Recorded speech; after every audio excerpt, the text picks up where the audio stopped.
All right, everyone.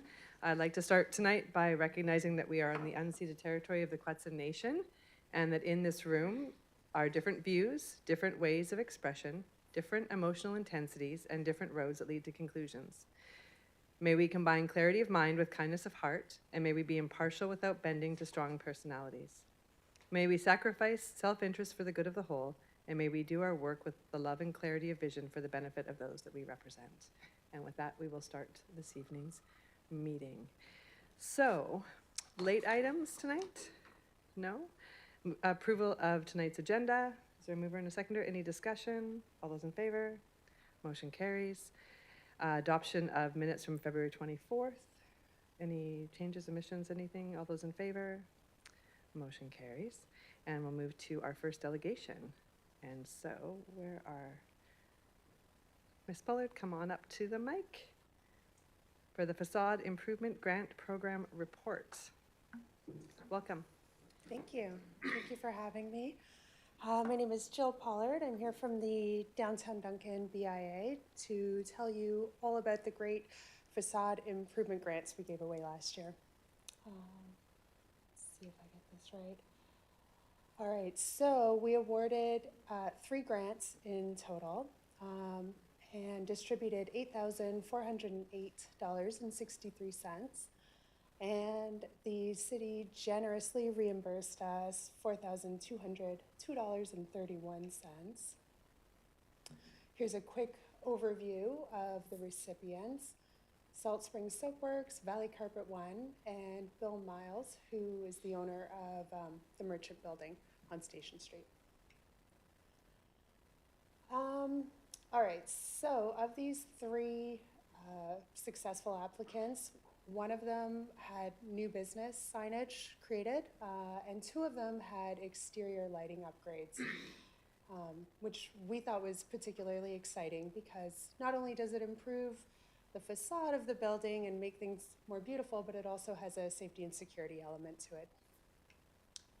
So the first one was Salt Springs Soapworks. They had custom double-sided signage for $2,117.50.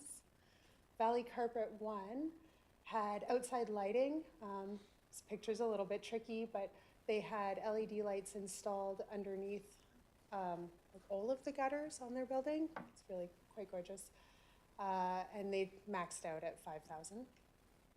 And then Holdco Properties also did outside lighting. We don't have a picture, unfortunately, but theirs worked out to $1,291.13. So as I said before, one of the trends that we noticed this time around was exterior lighting. The signage project itself also originally had a lighting component. Didn't make it all the way through, but it's worth noting that that was something somebody wanted.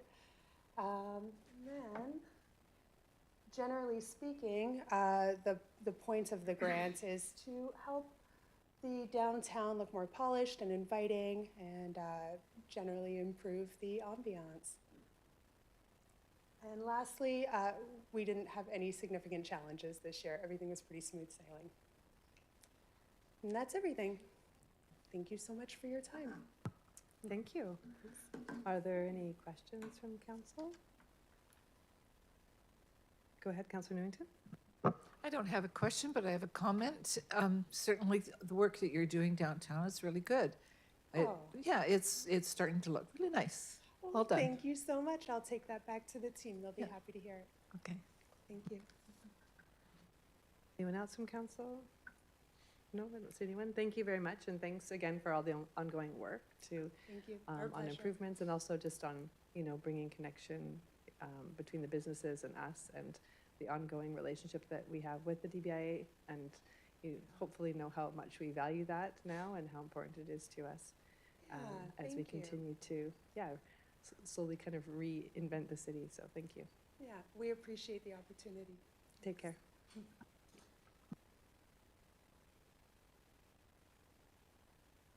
So next delegation we have is Miss, now I'm going to say it wrong, Daether. Miss Daether, welcome. And Ms. Stafford, you're not going to be joining at the mic this evening. We may have to call you up at the end of the presentation, so just be prepared, just for old time's sake. Welcome.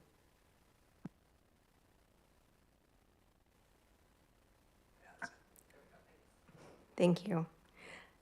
First, Mayor, Council, and staff, I just wish to thank you for the opportunity to present tonight as a delegate. My name is Vanessa Daether, and I am the incoming Executive Director at the Cowichan Green Community. And I'm joined tonight by Judy Stafford, the outgoing Executive Director, as well as one of our board members, Bridget Reynolds. And we're here tonight to share with you some highlights from 2024 in regards to our impact and programs throughout the region.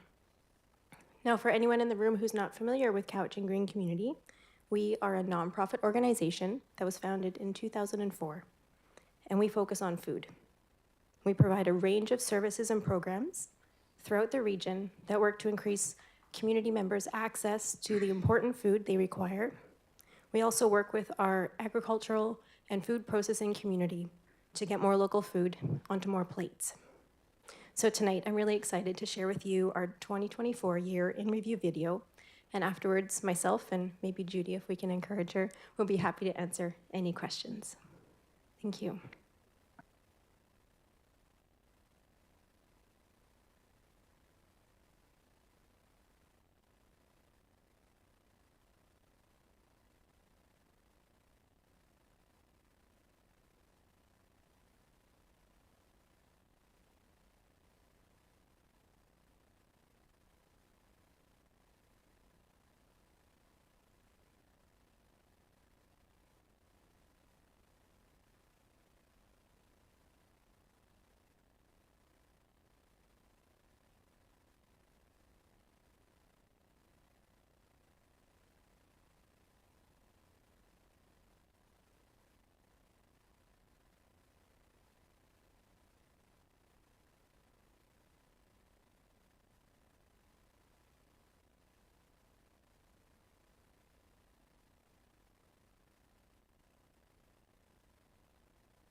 Thank you for that.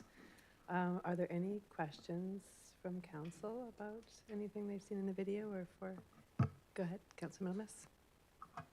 Thank you. Not a question, but again, just a comment. Yeah, I've had the privilege of witnessing, I don't know, maybe even just 25% of the work that the green community does and the work that I do. And yeah, it just seems like you guys are always coming out with a new program and new ways to fill a gap. And I really commend you for that. I also am glad to see Mike such a star on that show because or on your video, because he is such a huge part of the community delivery. You know, I know for me, anytime I've been on the receiving end of that, I always appreciate seeing Mike's smiling face. So yeah, thank you guys for all the work you do. Councilor Cups.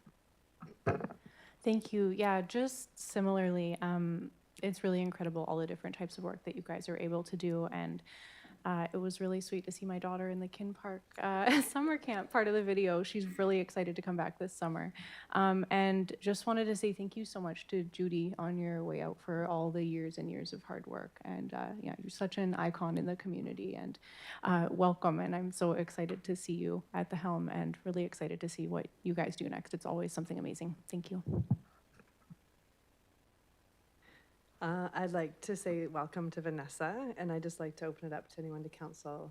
This is Miss Judy Stafford's last presentation to us after many years of doing this, so I just wanted to open the floor if there's any parting words that anyone would like to say to her, as she is not taking the center stage tonight and trying to avoid this, but that's not how this works. Yes, well, Judy has been a huge part of my life involved in another program called Meals on the Ground, and getting that all started, and certainly working with us in the latter years of it has just been absolutely fantastic, and it's so appreciated. And like Councillor Capps, my granddaughter went to camp and loved it. I'm going to send a new granddaughter there this year. Anyway, Judy, thank you so much for all you do to the community. It's wonderful. Thank you. Thank you, Madam Mayor, and thank you, Judy, for, I think you've been involved since I was put on council, so way back to 2008. I remember the chicken stuff, and I remember when you got, I believe it was one of the credit unions to finance the building, you know, and those were great steps forward for our community. And, you know, also the market and the market programs that you put on, I have friends that still benefit from that. So thanks for all your hard work over the years, and make sure you have something to keep you busy in retirement. I'll just add, Judy, also, I really appreciate, yeah, you're just such a great mentor and how to lead things in the community, and working so closely with you during COVID and how you really stepped in to support, was at Warmland at the time, and the work that we all put in to make sure everyone had food was incredible. And, you know, it was just how quickly that all came together, and that's something that I'll always remember. So I hope you enjoy your retirement. You deserve it.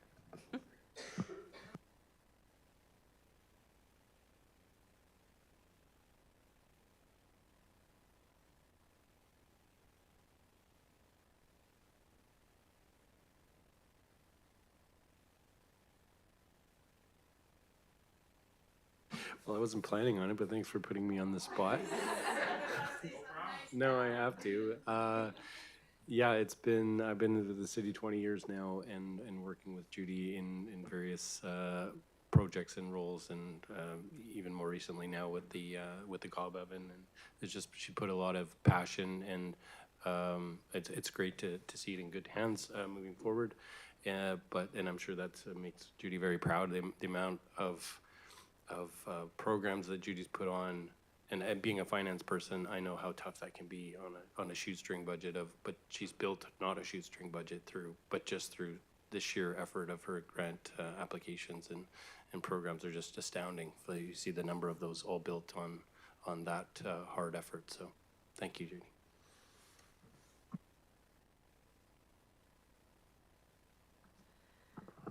And it's hard to kind of, I used to, when Cowichan Green Committee was first started, before Judy Stafford worked out of the back of a shed on one of their projects, literally the shed behind the Green Door Society. And to see when you came in and took it over, you were on Station Street, at the end of Station Street, or Craig Street. Was it Craig Street? No, it was Station Street. And Station Street. Okay, I remember Station Street. But to see, you know, that organization grow the way that it did from when you started to where it's ended up, where you, I mean, you don't have the building now, but you went through that whole entire process. You created housing for people.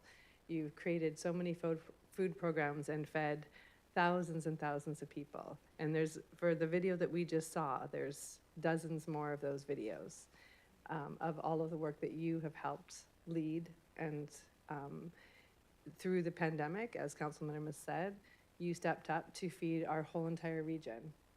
And you coordinated to ensure that everybody was getting fed, that food was going through one place and being evenly distributed. And you faced, in all of that, a lot of pushback from people that you didn't deserve. And you kept showing up, and you kept walking through it, and you kept succeeding, and you kept showing everyone that you can do a lot with a dream, building a lot of people who believed in that dream, and taking care of people, from the most vulnerable, whether they be seniors or people who are unhoused, supporting children to dream about, you know, what it's like to work in the dirt and work outside, and so many different people that have gone through your doors and learned and worked and volunteered.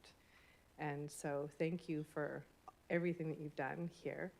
I wish you the best on your next adventure, but know that you have left something for everyone here that is going to continue to grow, and that you will be a part of all of that for as long as that organization is alive.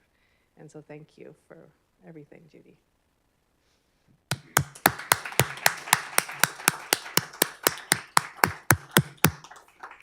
And Vanessa, welcome back. I'm excited to see where you go next. And I know you've been a part of the organization in the past as well, and coming back into this new role. Yeah, we're excited to see how you grow things from here. And as has been said, Judy has passed it on to very capable, into very capable hands. And so thank you for coming back and being part of this journey now. All right. On that note, we'll invite Mr. Horn up.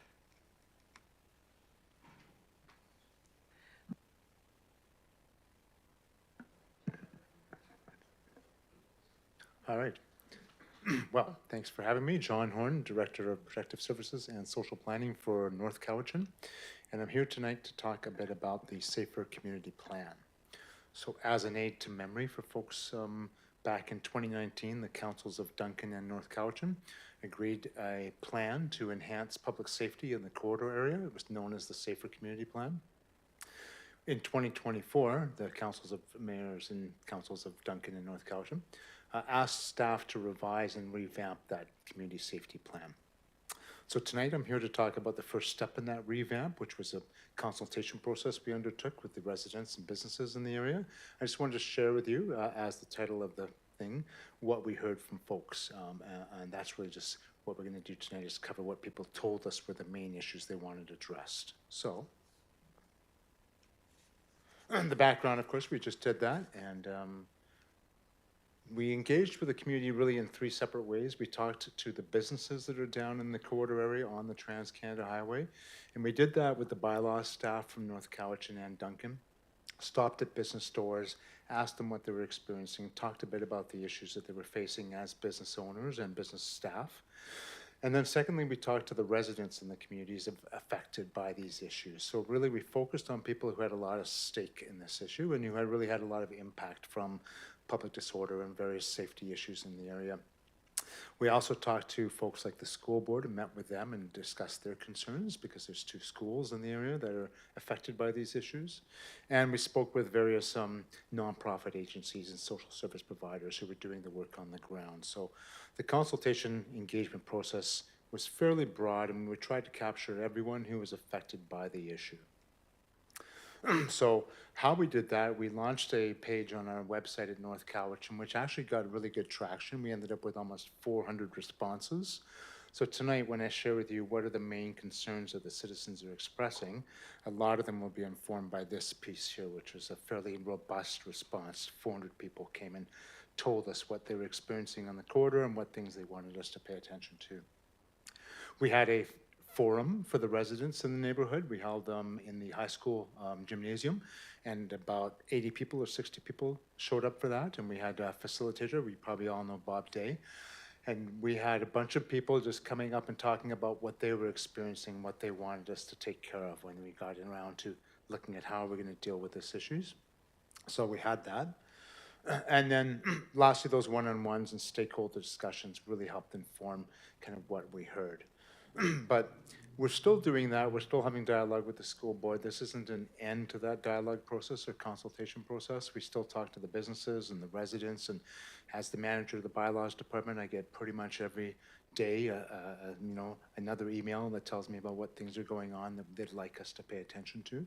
So we're still continuing to have those conversations, but that is really an ongoing piece. So the surveys, we had 398 responses. We asked people to give us their postal codes so we get a sense of where they were coming from when they answered these questions, but otherwise they were not identifying information. They were almost all anonymous, the responses. So, and the survey questions were really simple. We wanted to keep it pretty straightforward for folks, right? So you can see that.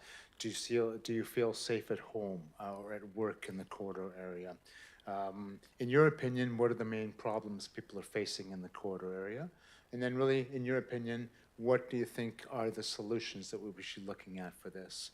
And then lastly, tell us about your experiences with public disorder. And this was really a chance for people to tell their stories. They can answer yes and no questions, but they really want to tell you about an experience they had or a situation they found themselves in. So this last question, I think, is the most illuminating question because it gave people free rein to tell you about what they thought and what they felt and what they saw and heard. So the narrative responses we won't be covering tonight because they're quite extensive. I think I provided those for staff to share around, but ultimately they're quite illuminating when you read people's personal experiences of what their life is like when they live there or work there or go down there for shopping or whatever they do. So that's the piece that I think is worth reading, but we won't cover that tonight because it's quite extensive. So I just wanted to cover the survey questions that really come back to the main things, right? So the question number one for folks was, do you feel safe at home or at work within the corridor area? You see that 47% of people, 48% roughly, felt safe always, so they weren't disturbed or perturbed at all. You did see, though, that sometimes there's people, 52% of people felt unsafe sometimes down there, right? And then there were the occasional 92 occasionally, and then never 109. So you can see the bit of a range of responses there, probably depending on who you are and what your circumstances are. That looks really, really blurry from here. So.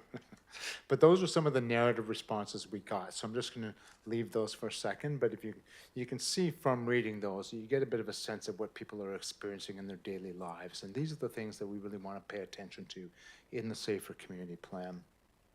So the survey responses, the second one, which is what, in your opinion, are the main problems in the corridor area?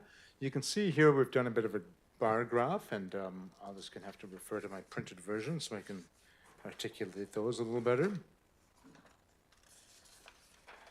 So you can see that top of the list there would be the light blue line that is taller than everything else. That's really, people identify that the phrase was uncontrolled addictions and untreated mental health issues. I mean, most folks going down through the corridor who are disturbed by something will recognize that this is a crisis that our community is facing around addictions and mental health. And they see that on the street and they comment on that, and you can see there that that's really one of the main things that people really identified as the main issue in the corridor area.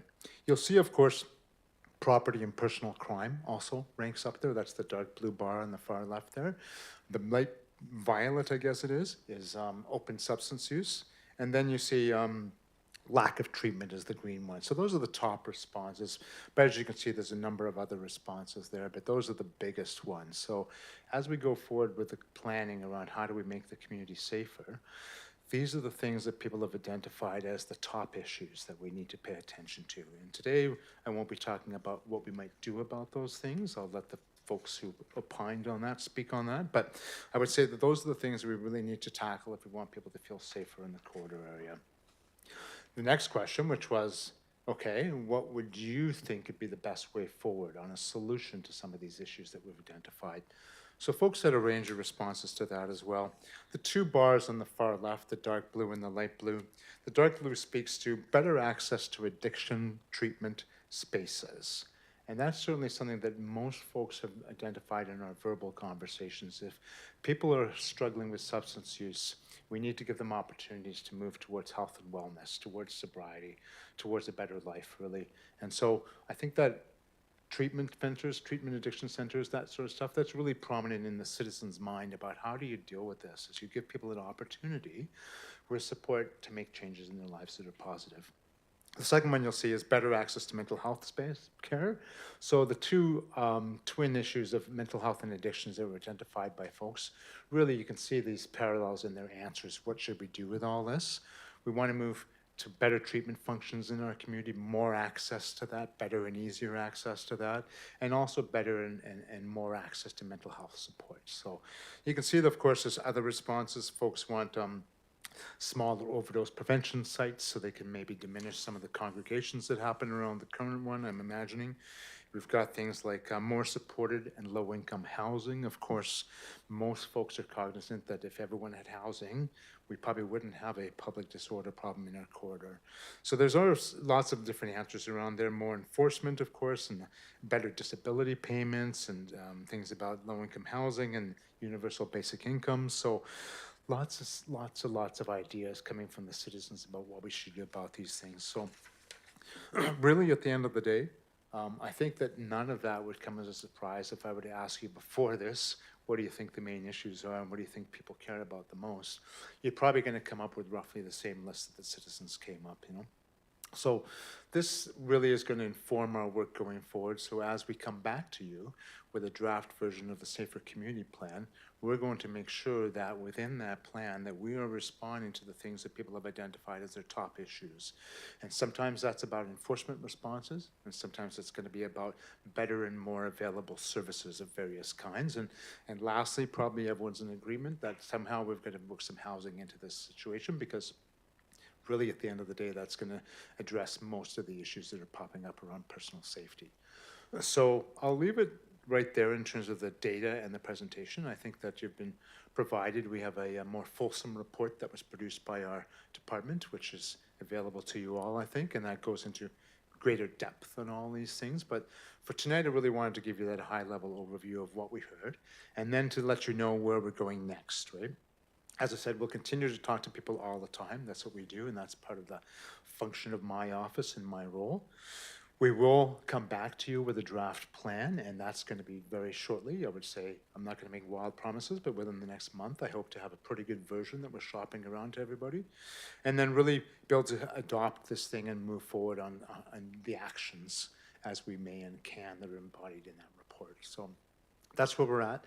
We should be turning around the actual, this is what we want to do about it, and what local government's role is going to be, and what the province role is going to be, and the feds, and really articulating what is each one of our jobs in making the community safer, and then identifying the resources that you'll need to do those things. And then that, of course, is decision-making time for everybody about what we put into this and how much time and effort and money, et cetera, et cetera. So, but those are the things we're looking at next in line. And so what I'll do is I'll just stop talking here and I'll just open it up, and obviously I can handle any questions or comments you'd like to make at this point. I'm happy to talk and take. So Thank you, Mr. Horn. Are there any questions from council? Councilor Newington, go ahead. Thank you very much for your report, Mr. Horn. It's good to see that we're getting some results from the survey. I know a couple of people that did the survey, and they were really pleased to be asked, so thank you for that. One of my questions is, or my question is, you talk about housing, And, we've got a lot of projects with their irons in the fire. But are you referring to affordable housing? Yes and no. Yes, because at the end of the day, if people move towards sobriety and wellness and don't need the high level of supports you might get in, say, a supportive housing project, we want them to have an option to exit from those sort of high intensity staffing levels kind of housing into lower intensity, less costly housing. So naturally, affordable housing is also a component of this. For those folks who get to that place where they're well and healthy enough to go just get a market home somewhere and just manage by themselves. So that's sort of at the far end where we want everyone to get to. Not everyone gets there. We'll just be, truthful about that. But to suggest that it's ultimately the goal of all our housing projects is folks move into independent living and don't require staff to hover over them 24/7. So that's the ultimate goal. Thank you. Councillor Bruce, go ahead. Thank you, Mayor. Mr. Horn, I read through, how many did you have listed how many people did you interview and you had them listed on the sheet? There was a pile. Yes, quite a few. I mean, in terms of the businesses or the residences, or because we did everyone, right? So not that I went to every single business, but I tried. Okay. Absolutely, yeah. Based on what I read, what we're doing is not working.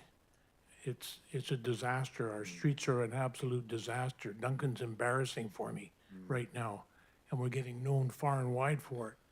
And I'm just wondering if you can see any chance of any political will changing in all our governments. Do you think there's going to be any change? Are we going to address this problem, or will we be jawing away at it a year from now and doing little bits of things and still in the same problem we are right today, an absolute mess? Do you think there's any change coming? I'd like to be optimistic. I've been at this for a number of years, so I temper my optimism. But I think that this is the thing that one of the reasons I'm here is simply because the scale and size of the issue in this region, while it feels overwhelming to the folks who have to put up with it every day, it's a small enough problem that we can get our hands around it here. The numbers are small enough. Other cities, those numbers are so far out of reach that they're no longer even possible to address.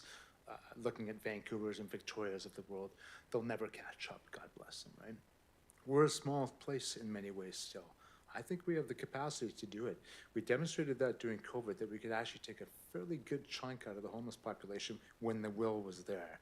So I'll come to that part of your question, which is that I think when I watched how the last election went and the provincial government's forming now, they realized that it became very tough for them to answer these kind of questions in the general public realm about what are you doing about public safety.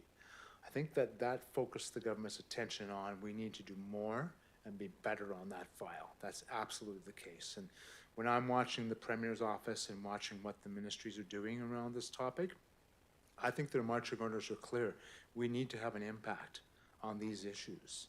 Otherwise, our electoral fortunes are, at play here. So I think it gave them a little bit of a wake-up call that they're going to have to take more aggressive measures on this file. And I think we're going to see that coming out in the near future. Thirdly, really, it's small enough to get our hands around. I think the provincial government is paying attention. And I do believe that, in my experience, the communities that are united and coherent and clear get a lot more than communities who aren't. And I'm watching this community, and one of the reasons I'm here is because everyone here gets together and they get clear and coherent, and they go and ask for one thing from the government with one voice. That's really important when you're extracting resources from a beleaguered provincial government, right? They have 1 million people asking them for voices, for things. Clear, loud, consistent, coherent voices cut through the din. So those are the three things I see here at play. Small enough, the provincial government's paying attention, we're coherent and collaborative. That's going to make a difference. So I'm going to be optimistic and say, I'm going to make a dent in it this year. We're going to make a dent in it this year. It's going to take us a couple of years, but I do believe we can wrestle this problem down to the ground. I wouldn't be here if I didn't think we could do it. So, cautiously optimistic. Are there any other questions from council? Councillor Katz? thank you. Thank you, Mr. Horn, for the presentation and the survey. Yeah, I read through all of the attached materials as well, and it was really thorough. There's a real breadth of experience going on out there. I was just wondering about I was looking at the statistics, the makeup of the survey participants, and I just noticed that the participants, fewer than 1% identified themselves as being unhoused themselves. Yeah. I was like something over 75% homeowners, there was renters, people in different situations, but I just wondered if the scope of the project included consulting with the unhoused population, maybe with, you mentioned working with different organizations, if that was part of the consultation, or if the next steps with the stakeholders that was referenced in the presentation includes talking to that group as well about what solutions they feel might work for them. Yes, so that's good. There's two parts to that. One is we engage regularly with the agencies that serve those folks, warm lands and lookout housing and those sort of things, and we ask those service providers, what are they seeing and what are the needs of the folks that they're serving and how can we assist? So we get a sort of, if you will, a filtered version of those folks from our service providers, who often are quite clear-eyed about what they're seeing and what they're doing each day, you know. Secondly, I would say that part of my portfolio, of course, is the bylaws department. We play a fairly big role every day going down to Lewis Street and areas like that, trying to clean up and move encampments along in those sort of ways. So I'm regularly with my officers out there in the field, and every day they come back and I get a briefing from them. They're out there every single day talking to folks. They have relationships with those individuals. They've known them in some case for years. They see them every single day. They're kind of engaged in that. Can you move along every day? So they have quite vibrant conversations with those folks. And that's sort of my, I guess, my public consultation focus group for the folks who run houses, my bylaw officers.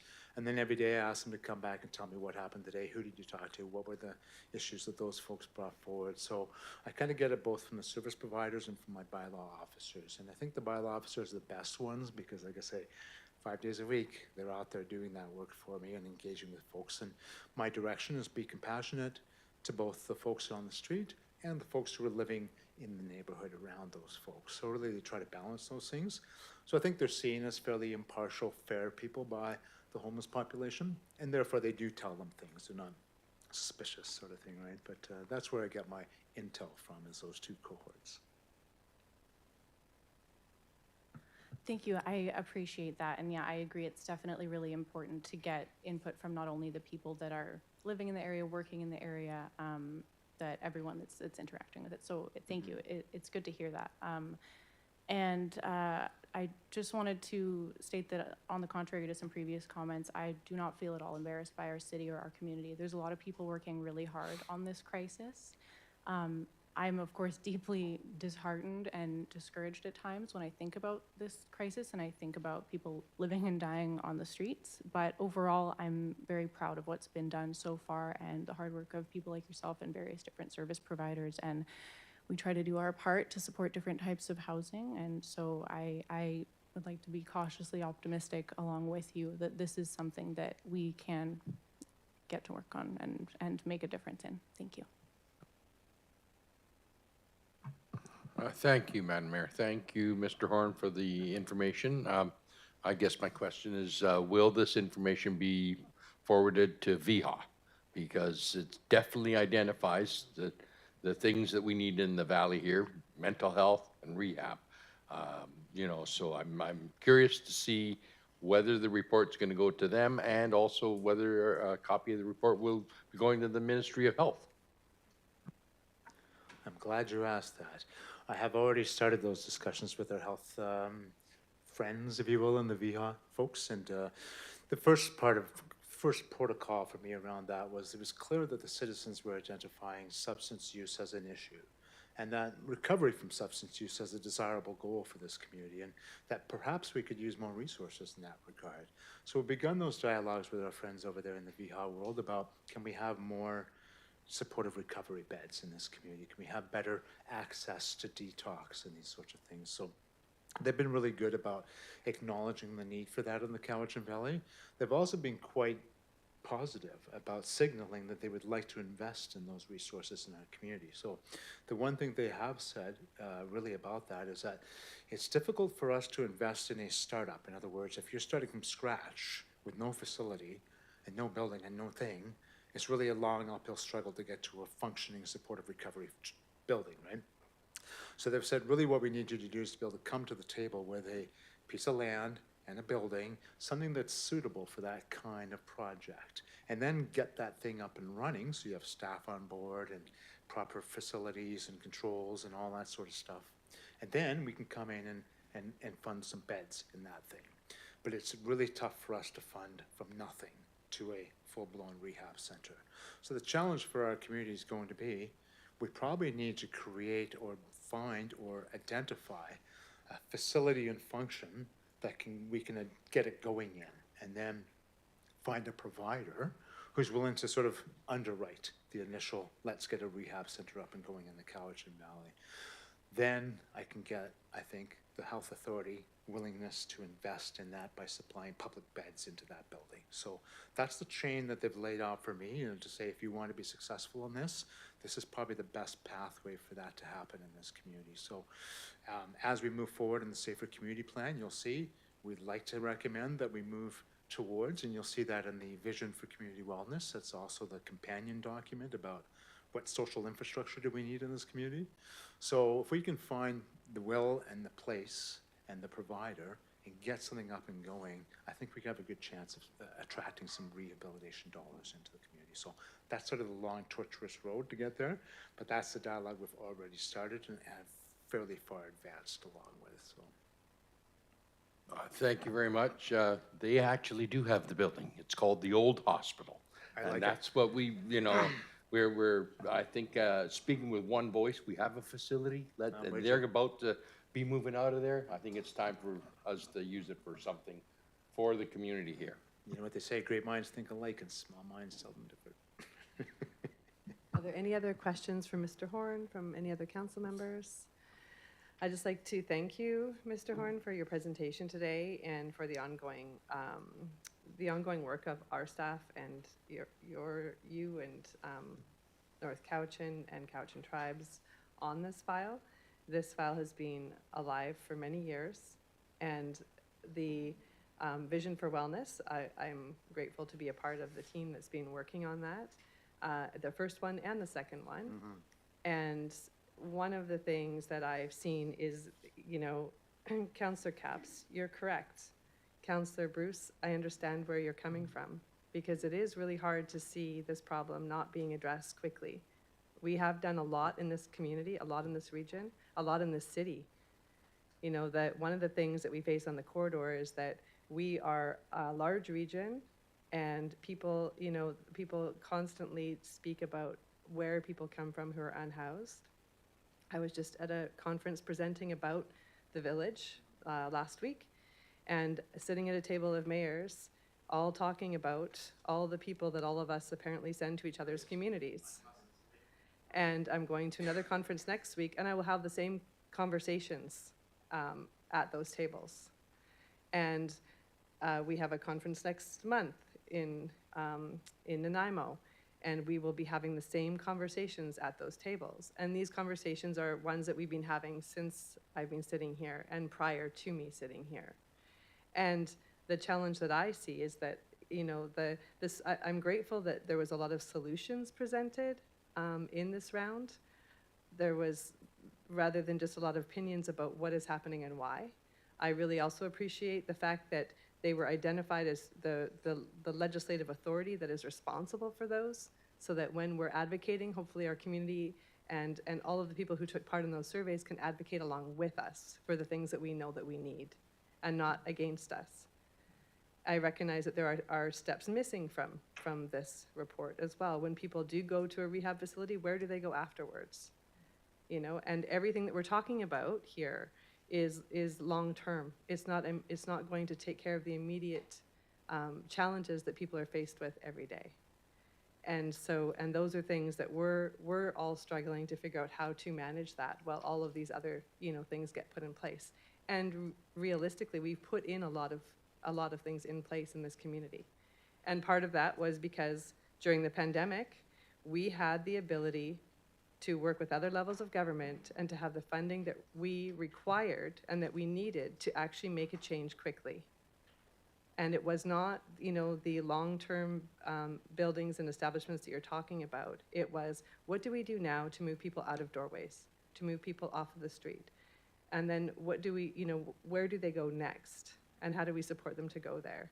And in all of these plans, I recognize that in the other plan that's attached to this, there are, steps towards that. And all of that to be said, that if the responsibility of this lies with the province, and all we can do is manage the situation, then this must be responded to like the crisis that it was recognized as being. And in the pandemic, we had the ability to respond like it was a crisis because we were in one. And where that's broken down is that we stopped doing that. And by we, I don't mean cities and municipalities, because we've kept advocating, we've kept saying that this is what we need. We hear this constantly. 90% of what I do at this table is around this subject because of the impact. And what I would hope in all of our advocacy is that we continually remind the province and the federal government that we do better and we did better when we dropped all those walls and we said, in our community, this is what we need. In Nanaimo, this is what we need. In Campbell River, this is what we need. In Smithers, this is what we need. And we figured out a way to do it so that we had a short-term turnaround, a mid-term, and then a long-term, because 90% of this is long-term, and that is not going to change the day-to-day reality. And so I know that we will continue to do this as a community. And my hope is, my moderate optimism around this is that we have people advocating and fighting with us to get what we need and to break down those barriers with the levels of government that have the legislative authority and the financing to actually help us achieve these goals. And that we are able to respond like, this is our earthquake, and we need to deal with all of these people that are left without a place to be because of it. And so, well, you know how much, and I'm willing to fight and move forward all of these things, and I appreciate all of this. I hope that people can really just understand what we're up against as local governments, having to manage it, and that people's voices can actually help us move this forward, because being in opposition about something to this magnitude that is across the country. I sit on a committee talking about the good work that we have done here to address this. That is a federal committee, it's a federal table. And there are mayors across the country on this that are talking about the same thing from every single province in this country. So we know it's a national issue, and it's our crisis, so let's act accordingly. And I'd like to thank you for your presentation and for the work that you're doing to continue to move this forward, because it is a hard road. And you came back. You left, John. and you came back, and I'm grateful that you said it's because of how well people come together to deal with this and to stand in this fire. And we'll continue to walk, feet burning or not. So thank you. Yeah, of course. Yeah, thank you for your presentation. Just one thing all that plus one other thing that I think we don't talk about enough, and that's prevention. I work pretty closely with the unhoused population, and every day there are new young people out there, and I think we need to start putting in a lot more effort in schools and whatnot to start preventing that. So just something to note that I don't see come up enough. I will just comment on that, if you don't mind. One of the things I've asked my bylaws team and the RCMP detachment that works with us, we've got sort of Fresh Faces project we're running now. When we see someone who's new to the streets that we don't recognize, that seems young and maybe they're just coming into the street life for the first time, the mandate now is to put a lot of focus on that individual and see if we can pull them out of that street context as quickly. We know that if someone stays in that context for any period of time, it becomes harder and harder to extract yourself from that life. You get more embedded in it. that's just natural, I think. So we really are now, I've asked my staff to go, when you're out on the streets every day, if you see someone that's new to the streets, let's wrap that person. Let's get everything we can around them and try to pull them out before they get sort of sucked into that life and held into that life. So it's something that they've just started last 2 weeks, and we've identified a young woman, and now we're all wrapping around her and trying to make sure she doesn't stay on the street life where she's found herself. And the classic story, she's got lots of reasons why she's there, but we definitely are cognizant that there's an incoming tide as well as a mass of people, so we do need to nip that in the bud. And because we're not the social services, we really are focusing on when you appear on our streets, we want to just smother you with love and get you out of there as fast as we can. So that's sort of something we're cognizant, as well as trying to prevent that incoming stream from just building and building and building. So Thank you. We'll take a 5-minute break. Oh, go ahead, Councillor Bruce. Yeah. Mr. Horn, Alberta's taken a bit of a different tack on it. Are you familiar with their program? they stole the program from me, so yes, I am. So are we going to go ahead and start with what they're doing in Alberta then? I think the provincial government is very keen on that model, which is really a very fast access to treatment and detox and treatment model, which is you're ready, you have half an hour, boom, you're in detox, right? So I think they're seeing the wisdom that people who are momentarily interested in seeking help on that topic have a fairly small window when they're willing to go and make that big change, right? So you have to seize that window, and we all recognize that. Those of us who've run rehab centers, you have a golden like an hour while a guy says, I'm ready for rehab.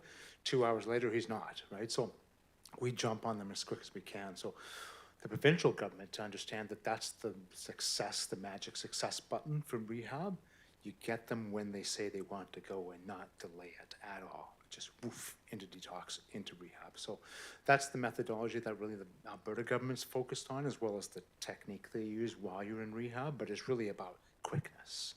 And I think that's a lesson that BC would do well to absorb, which is when someone says they're ready, you can't delay, get them in like that afternoon is what the magic is, right? So I'm hoping they do. I'm hoping they pick up on that, absolutely. And just on that note, some of the recent calls that I've been on have been with mayors from towns in Alberta, because they have not solved homelessness in Alberta.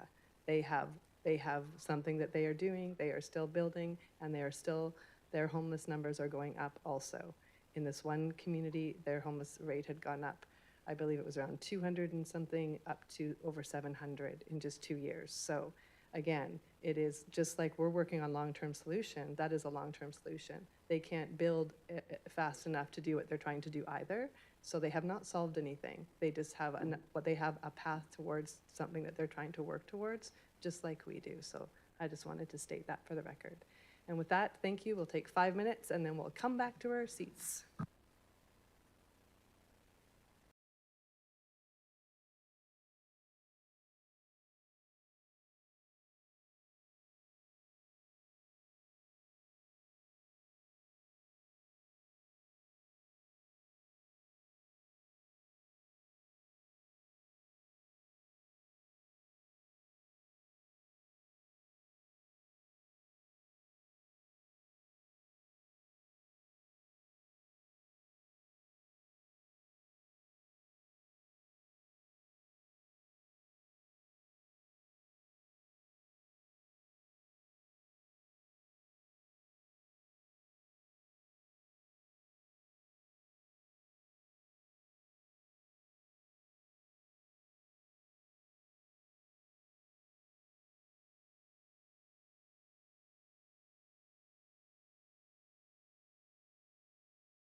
If we can move to the report of the Chief Administrative Officer. What's that?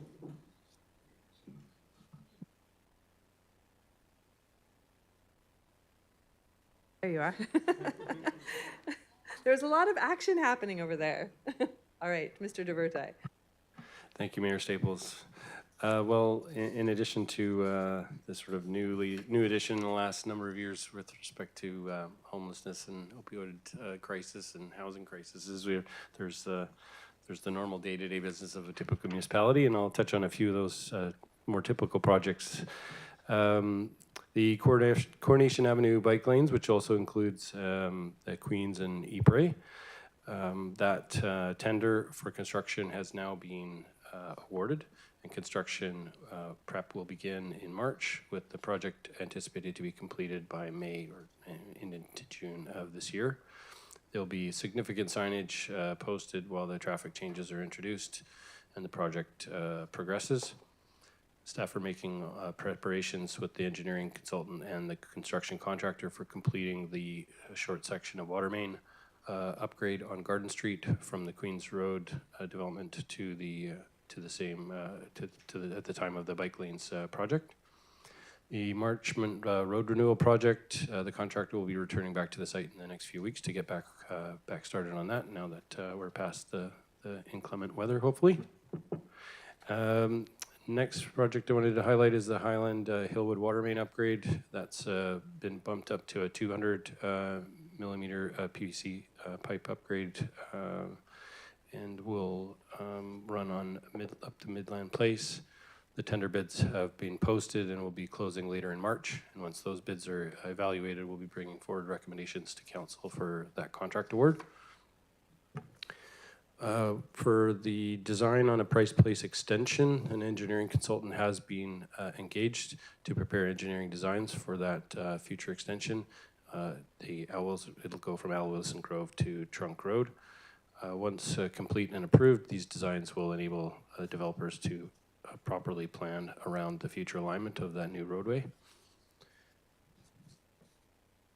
The 498 Ypres Street project, the development permit has been issued for that project, which was a 54-unit multi-unit residential development, 6 stories, which fronts both Ypres and Festerbert. As noted, the development permit has been issued for that, and the next step will be a building permit application.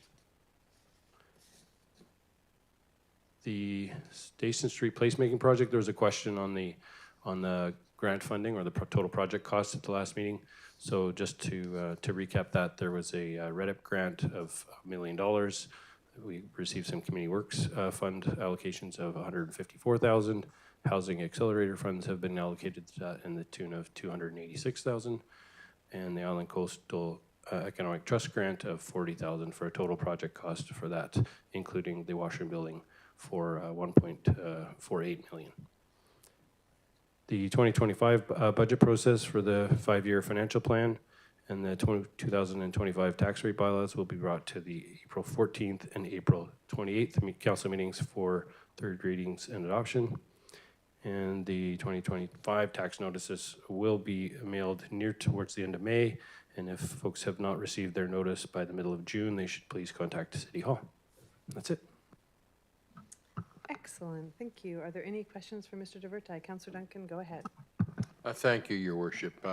Just on 5050 Coronation Avenue, I note that there we had written to them, but we don't appear to have heard back, and it seems to have been quite a bit of time.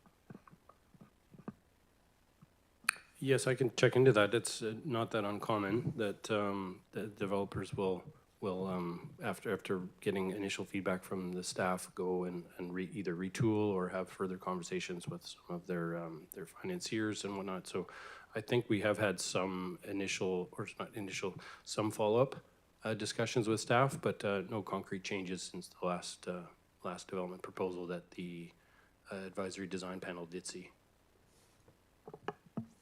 Thank you. Any other questions from any council members? No? Okay. So we will move that council receive tonight's report from the Chief Administrative Officer for information only. Any further questions? All those in favor?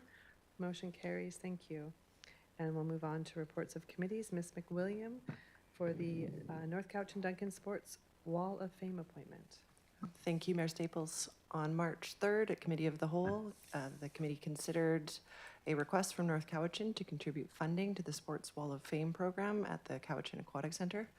At that time, the committee made recommendation that Councillor McKinley and Councillor Bruce as alternate be appointed as the city's representative to the Sports Wall of Fame committee, and also that council repeal the perpetual trophy for excellence in sportsmanship policy, as there is significant overlap in recognizing sports excellence in the Cowichan Valley between these two programs. All right. Are there any questions? Councillor Duncan? Thank you, Your Worship. I was just reading through the terms of reference, and they indicate that it's one council member, and so our appointee would be the member at large. Is that correct? Thank you through Mayor Staples to Councillor Duncan. It is our understanding that changes to the terms of reference will be proposed for North Cowichan Council to consider, which would create the opportunity for inclusion from Duncan City Council members. So if they fail, then what happens to this? I suppose council will have an opportunity to reconsider. Excellent. Okay. Thank you. So move that Councillor McKinley with Councillor Bruce as alternate be appointed as the city's representative on the Sports Wall of Fame committee. The council repeal the perpetual trophy for excellence in sportsmanship policy. Move that. Second. Any further discussion? All those in favor? Motion carries. Thank you. And I will move on now to reports of staff. Mr. Young, and the applicant, I believe, is here. I am going to recuse myself, as I did last time, for being an employee. Okay, thank you. We'll just wait till Councillor Minimus leaves the room before Mr. Young begins.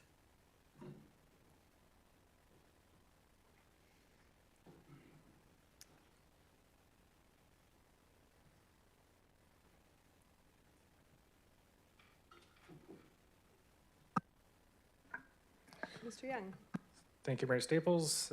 In June of last year, Council issued a development permit to facilitate the construction of a two-story mixed-use building, so a pharmacy on the ground floor and 2 residential units above. Subsequently, the applicant obtained a building permit, and the building is currently under construction. You can see it is currently framed and proceeding along quite quickly. More recently, the applicant applied for an amendment to the development permit to waive the requirement for a green roof. So when council issued the development permit in June of last year, council specifically required as a condition of that permit that the applicant include a green roof component in the proposal.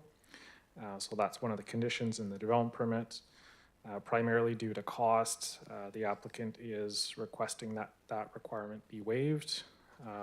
There are a number of options to address that.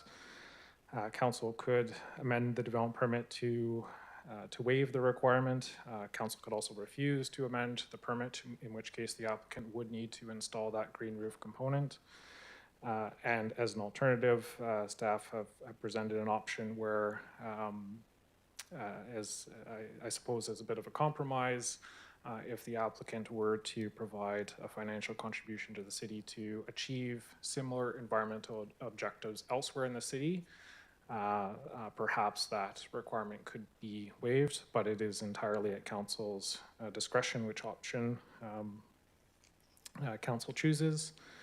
There is a letter from the applicant as well as the quote for the green roof and the green roof plan. And yes, the applicant is in attendance and I believe would like to speak to the application as well.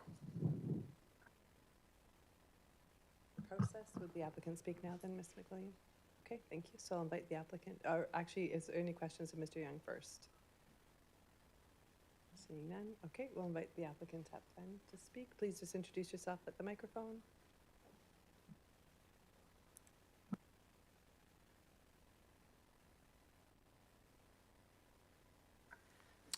Thank you for having us.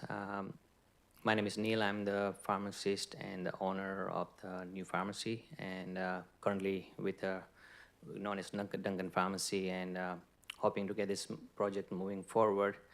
So when we did last year, had an advisory panel meeting, we did commit to solar panels, and which we are doing the solar panel on the roof. Having that on the roof, we only have 20% left with the roof to do green roof on the top, which there are 3 different reasons that we'd like to get this waived. Number 1 is the cost. We did have lots of landscaping we did in the parking, and also providing 1 big tree in the parking cost us $22,000 just to have that 1 big tree in the front, in the back of the parking, and having a silver cell, which is one of the required conditions to have that in there, which costs us a lot of money, which we didn't think about initially when we had commit to the work for the solar, for the green roof and solar panels on top, right? Second will be, of course, we don't have the time to do all those remainders like green roof work, and also the plumbing and irrigations, which is add-on to maintenance for the small business. And number 3 is having a tariff increase. Everything is gonna be sky high with the price and costing of the constructions and going forward. So that's also add up on our construction budget, which we initially thought will be less, but it's going to be more. Those are the main 3 big reasons that we think it's something that green roof should have been waived for us to move forward with this construction. Thank you. Thank you. Are there any questions for the applicant? Councillor Bruce?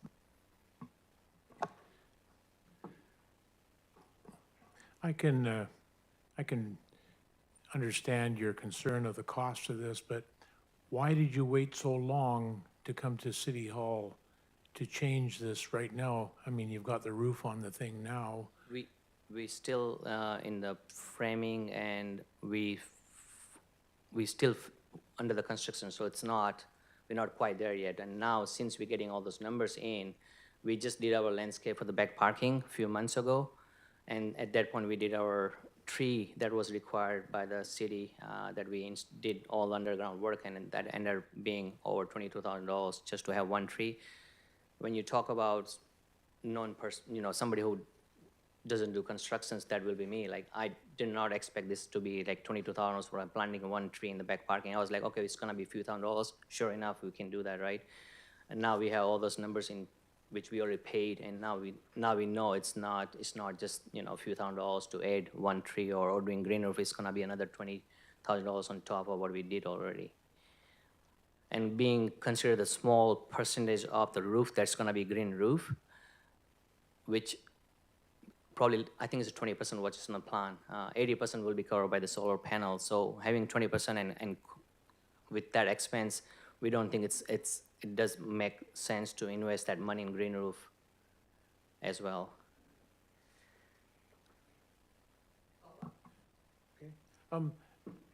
When you're building this building, do you not have to frame it up to take the weight of the solar panels, or is that light enough? In other words, did you not discuss what the different costs would be putting the solar panels on that building right from the beginning? We did. You didn't have to frame heavier to put the solar panels on. You did have to.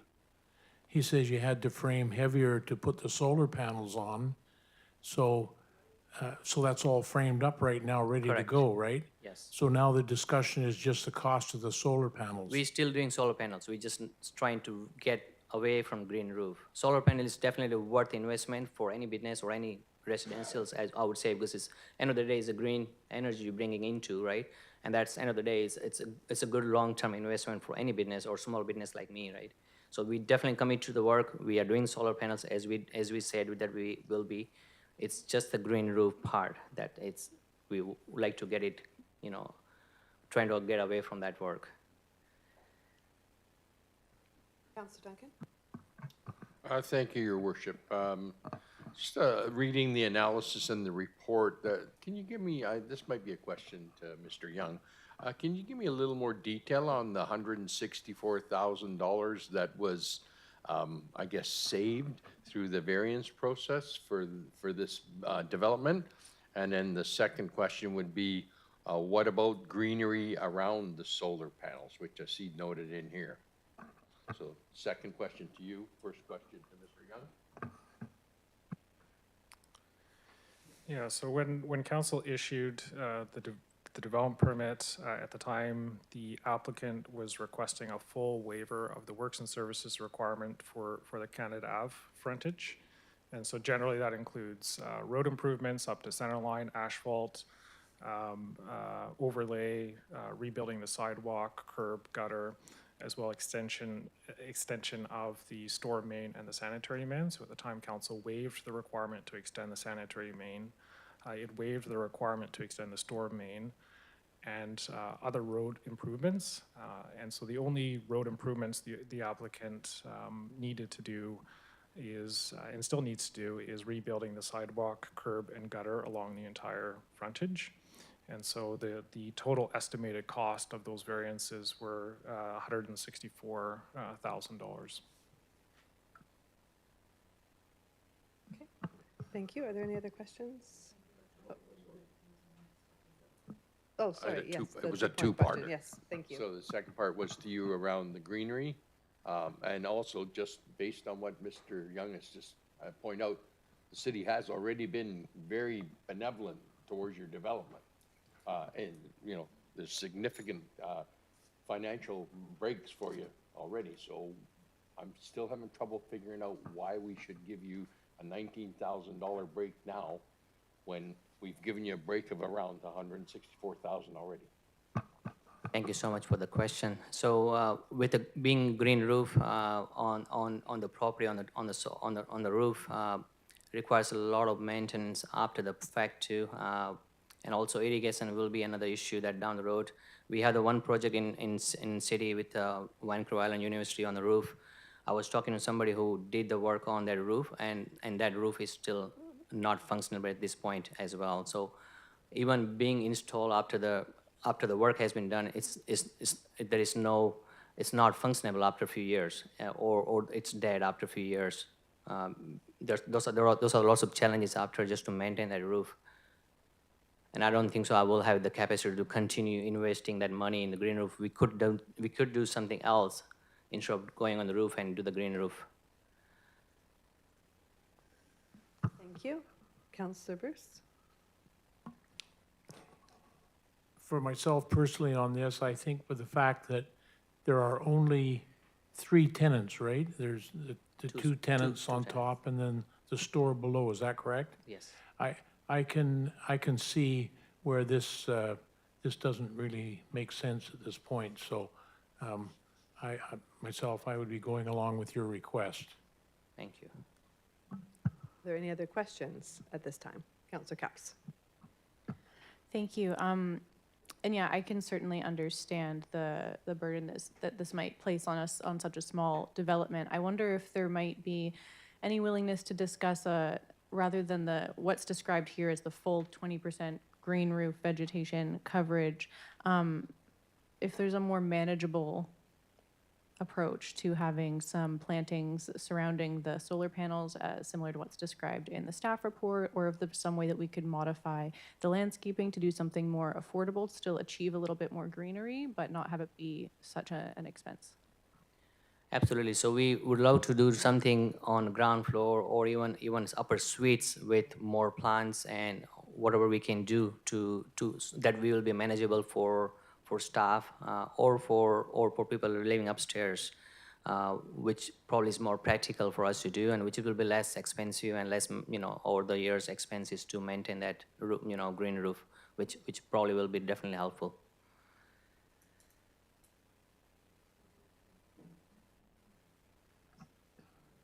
Yes, let me think about how to phrase that. Pardon? I could check in with Ms. McWilliam. I see you typing there. Just to capture something around that, a compromise around some alternate vegetation. Thank you, Councillor Capps. I was just looking at the alternate recommendation included in the report, and I note that it was with the intention of potentially supporting an environmental initiative elsewhere in the city. And we could make some suggested changes to that to capture additional greenery or landscaping on another floor in the building. I think I heard the applicant say, did you mention the balconies? Was that correct? So some kind of green element on the balconies, or I think perhaps, if I recall the proposal, there wasn't very much room left on the lot itself for additional greenery. Perhaps I could turn to Mr. Young to see if he has any suggestions. Yeah, I was just gonna reiterate what Ms. McWillan just said. There's really no space left on the lot between the building footprint, the rear drive aisle, and the parking. Even to get that one tree in the back parking lot, one of the stalls had to be reduced in length. And so, I mean, there's maybe some cosmetic improvements that could be made. Even the balconies are extremely small, and so taking those up with planters would really reduce those to a point where they're not really functional anymore. And so that, I think that's part of the initial motivation for the green roof, was it was really the only place to add some greenery to the site. So I just, yeah, I'm looking at the site plan now. There's really no space to place additional greenery on site. Thank you. Thank you for those answers. Yeah, I recognize too, it's a small lot. It's definitely a smaller development as well. And so it does seem the only place for any plantings to go would be on the roof, but then, perhaps we could modify the language to not require the full coverage of the remainder of the roof, but instead to provide a couple of, and I don't want to be too prescriptive in terms of like how large is a planter, but some plantings on the rooftop, those still require maintenance, but I imagine much less. And so, and again, I'm happy to hear from the rest of council on what you all think would be a reasonable requirement, but just some, to remove the requirement for green roof elements subject to alternate replacement planters or replacement plantings being placed on the roof. Maybe we can clean that language up a little bit, but. So just because Councillor Capps is trying to move an amendment, I'd just like to follow through with the amendment and see if there's a seconder on the amendment before moving on to other questions.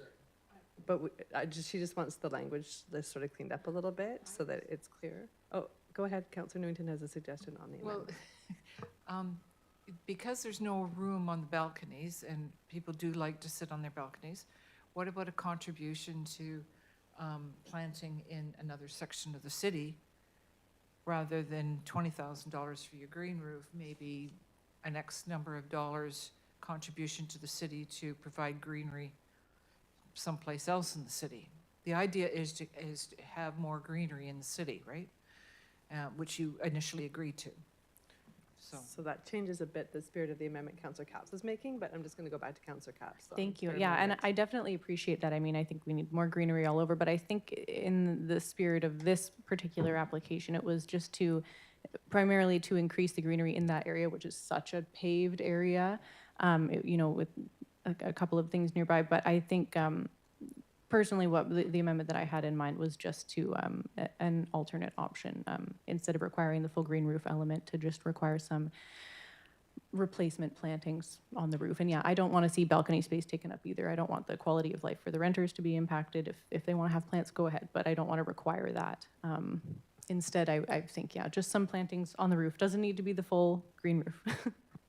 Okay, so Mr. DeVertai, it's already been seconded, the amendment, even though it's not clear on the amendment, but if we want to make clarity in the amendment, I would appreciate that.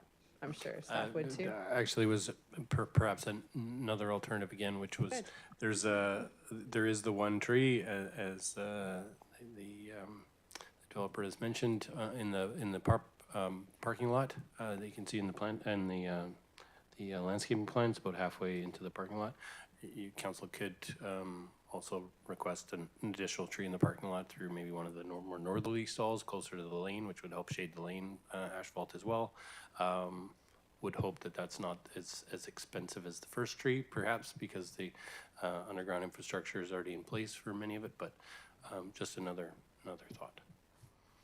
So I just have a question for clarity for myself. So is it in this amendment then, is it, so if it's not the full green roof, but partially tree or partial planters on the roof or in another location that's approved by staff, is something like that more in line with reasonability on this? I look to staff, I see someone nodding in the back. Yes, no, maybe?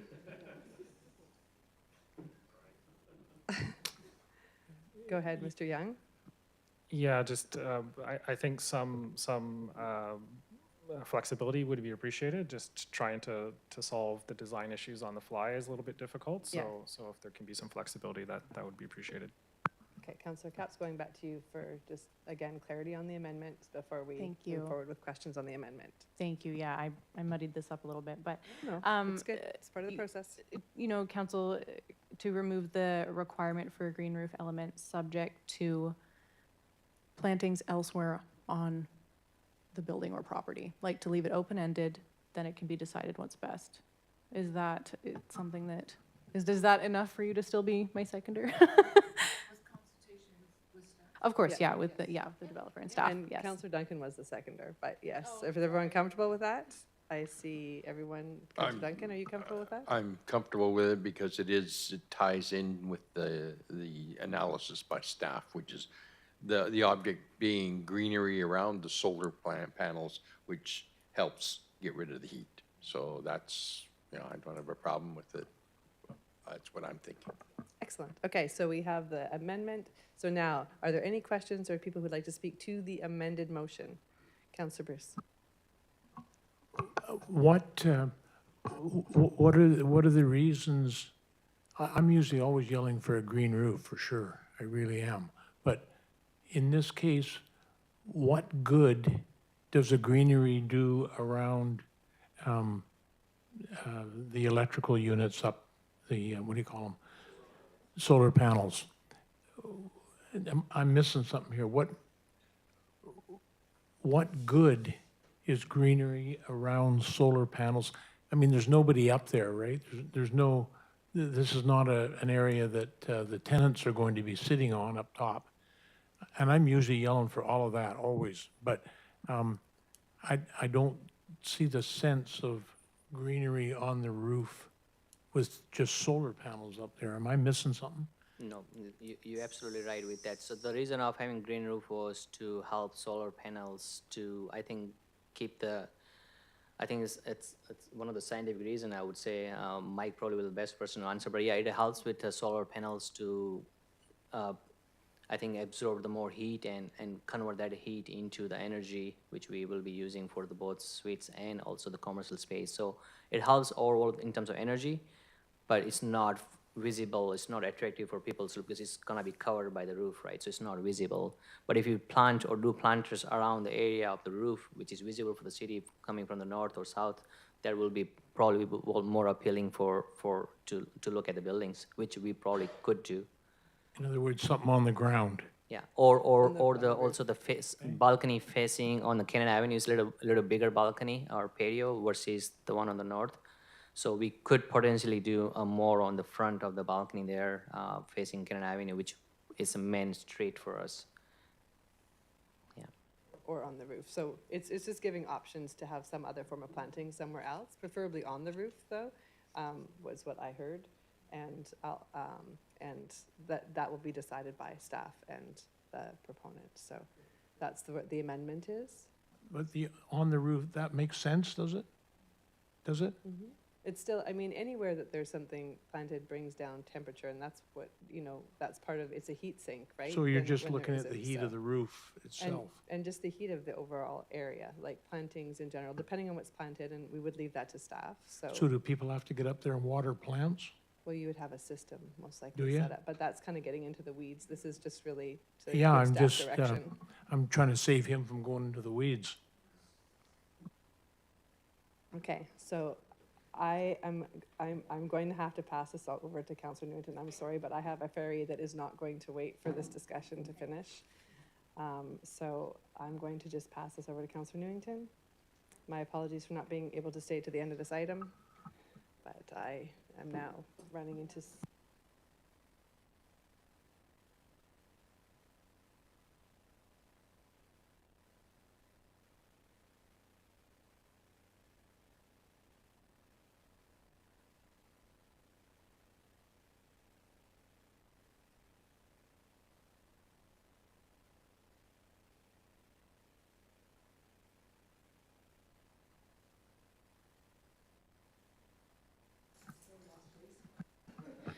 Thank you.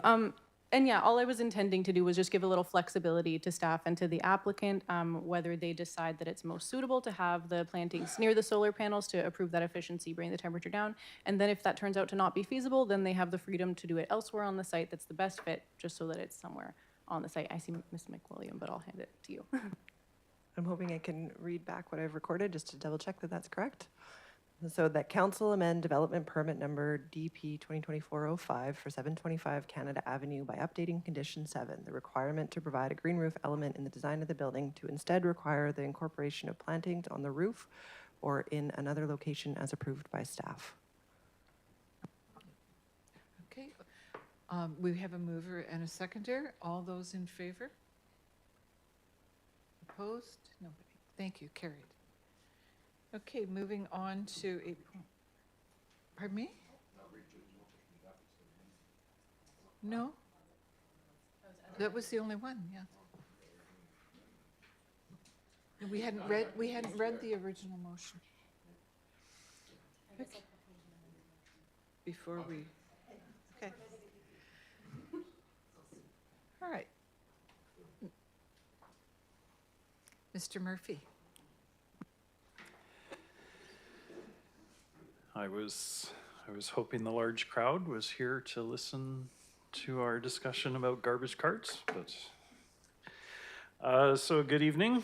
Regarding the transition from manual solid waste collection to automated collection, which we've had a few conversations about, and we'll be talking about the carts again in the next item. But for now, wish to discuss the communications plan, which is a really important part of the program.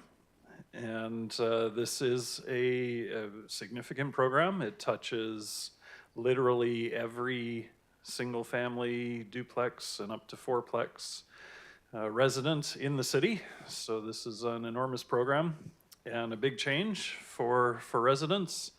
And so it's important that we have a solid and extensive communications program to inform everyone of what's coming and how to be successful with it. So we have developed a communications plan that would take us through rollout and into the actual implementation of the program. And so there'd be various elements over the next weeks as we get closer to the program, and then right into rollout and actual implementation. So all of this comes back to, for the residents, for each of those residents receiving 3 new collection carts, and that's where the program gets real for them. So there are many, many different aspects of the program, but we have some key messages that we will all hopefully get to learn and repeat to make the program successful. And so some of those key messages are, these are some of the most important ones. So there will be no changes to the collection schedule or the collection route. That is the single most important message, is that the collection schedule and the collection route remains the same. On collection day, carts are to be placed in the street as close as possible to the curb, not on the sidewalk. Carts must be placed 3 feet or 1 meter apart from the next cart that's beside it, or from surrounding objects such as parked vehicles. And carts must be oriented with the arrows on the lid pointed towards the street, and lids must be closed. In terms of the positives, there are many benefits to the new system. The city will be providing all the required carts. All the carts have wheels. Residents will be able to include yard waste in their green organics cart for weekly pickup, and the new carts will be significantly larger than what the current volumes are limited to. So there will be many variations as I talk about cart spacing and whether there's a curb or not a curb and all those things. We will communicate various options with the information that we send out and how to adapt to particular circumstances. Some of the tools we're using, obviously the website has information on it, as does the online engagement, the small town big conversations page, and we continue to update those as we finalize more details. One aspect that's both a challenge and a benefit is that our neighbors, the CVRD and the municipality of North Cowichan, are also rolling out automated collection. The CVRD is expanding.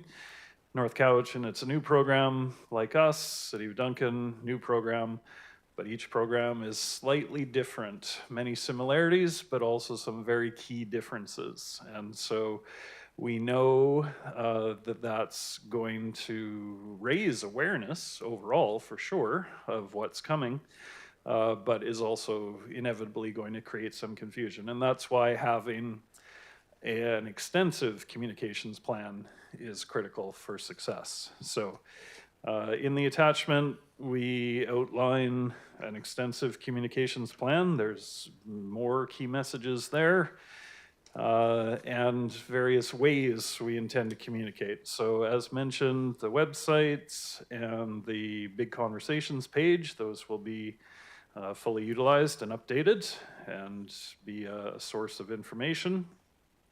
We've already done a joint news release with the CVRD in North Cowichan regarding the fact that we're all rolling out programs on a similar timeline, but each program's a little bit different, and it's really important to know where you live and which jurisdiction you're in and who provides your solid waste service so that you know which program applies to you. Some other things we hope to do a video, a short video that will show how to use the cart, how to set it out for people who like to see things visually. We would like to put graphics like big decals on the new truck itself, including likely to be a key message about cart set out, how to space them, how to face the carts.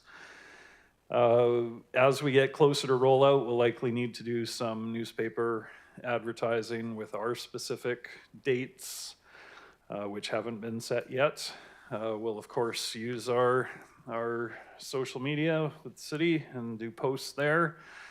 A really key element is an information booklet that will be provided with each set of carts. So each residence that gets 3 carts, one of the carts will have an information booklet attached to it. And so a lot of work is going into developing that booklet to make it as user-friendly and readable and simple but informative as possible.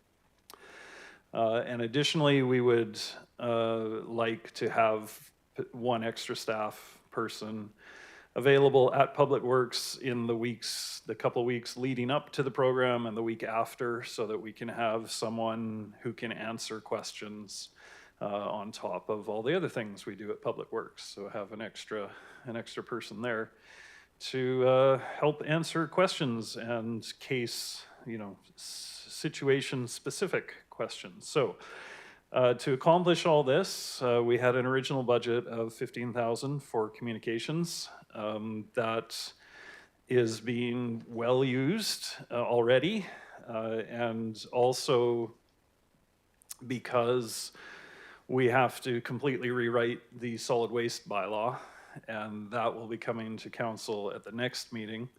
But a lot of resources and time have gone into completely rewriting the solid waste bylaw so that it suits automated collection instead of currently only suitable for manual collection.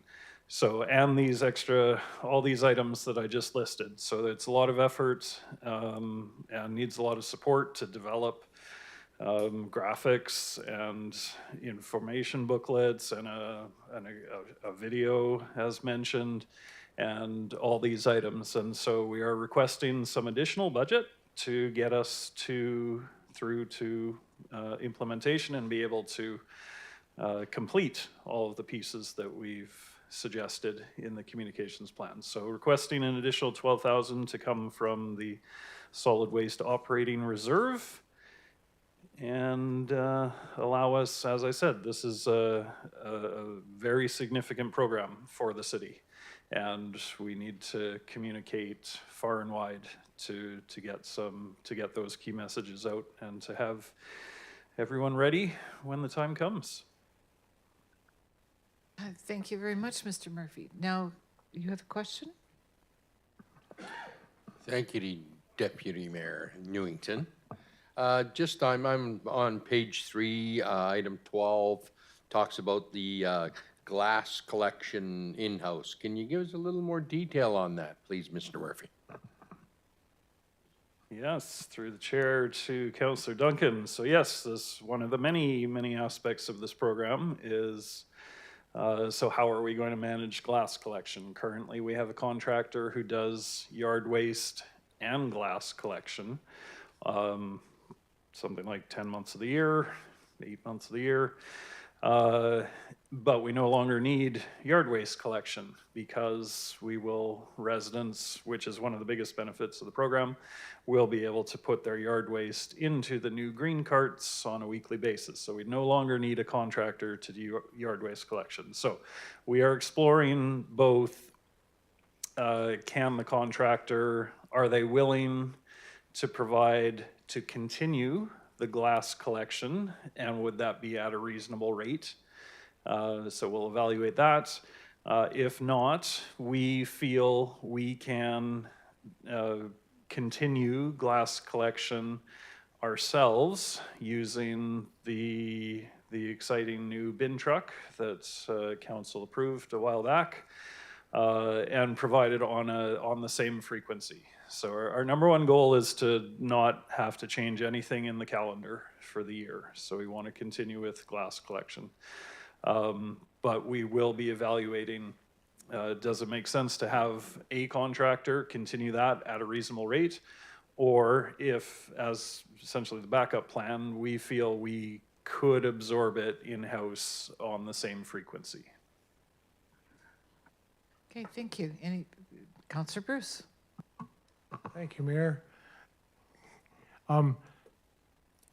Brian, or Mr. Murphy, with these bins, question, are they about 2 feet wide? Just give or take a few inches? Something like that? Okay, so we got 3 bins of 2 feet wide, so that's 6 feet there, and you want 3 feet in between, so that's another 6, so that's 12 feet. I'm just trying to visualize why we're not using a sidewalk to put those on, because we have parked cars along our streets. How in the world are people going to get they need 12 feet to put their bins out, if you will, and they're not to be on the sidewalk, and we have parked cars already there now and going to be lots more in the future as we're cutting down parking on all the buildings we're building. How can you explain that to me, please? Yes, through the chair to Councillor Bruce. So most important is there's only 2 carts out at each collection date. There's only 2 carts out at each collection date. So there's either the garbage cart or the recycling cart and the green cart. So it's either green plus garbage or green plus blue recycling. So there's only 2 carts out. Certainly where there will be locations where it's a challenge. One strategy is there is nothing that prohibits the residents from putting their carts at the bottom of their driveway, right? The only reason to put it to the side is for their own convenience, right? So there's that always open space at the bottom of their driveway. The only challenge is there's now carts in the way if they're coming or going, right? But that space is always available for placing the carts. Otherwise, they can put them to the side if there's space to the side of the driveway. So certainly aware of the challenges. There will be some locations that are particularly challenging, and we've already done a preliminary survey of where the most challenging locations will be, and we'll be working with our operator to come up with specific strategies for a handful, there's less than 5, of very specific locations where there will be more challenges than normal, and we'll propose some alternatives and communicate directly with those residents as needed. And I understand, that was good. And so we're not using the sidewalks just to keep the sidewalks clear for people. It's nothing to do with the truck's ability to pick the things up. It's just the fact you want to keep the sidewalks clear for pedestrians, as it were. Okay. Yes, through the mayor to Councillor Bruce, yes. So the arm obviously can't reach through a parked car, so it needs a window to reach. The arm can reach quite a distance, and there is going to be a few locations on the new bike route on Coronation and potentially Queens and Ypres, where those residents may have to put the carts on the sidewalk or again on their driveway. We'll have to look very specifically, because right in front of the curb will be a bike lane, right? So they can't put the carts in the bike lane. So we'll have to work with them. Again, the driveway makes the most sense, right, to put it at the end of the driveway. Otherwise, the alternative could be the sidewalk, but that's a last resort. Anyone else have any other questions? Go ahead.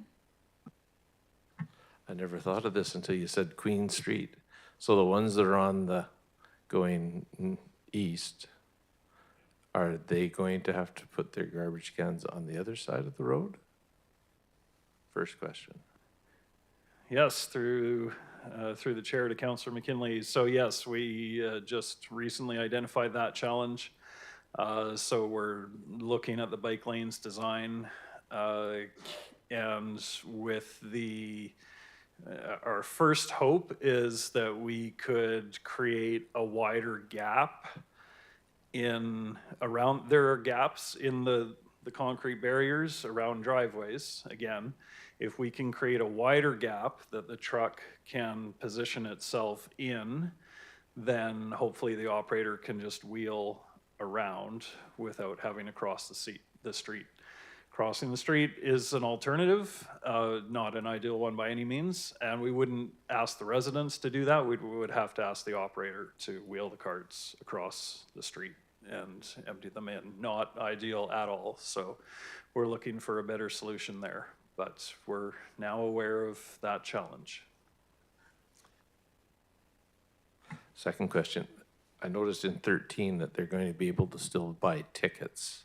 So that means the garbage truck driver has to get out, dump the other can.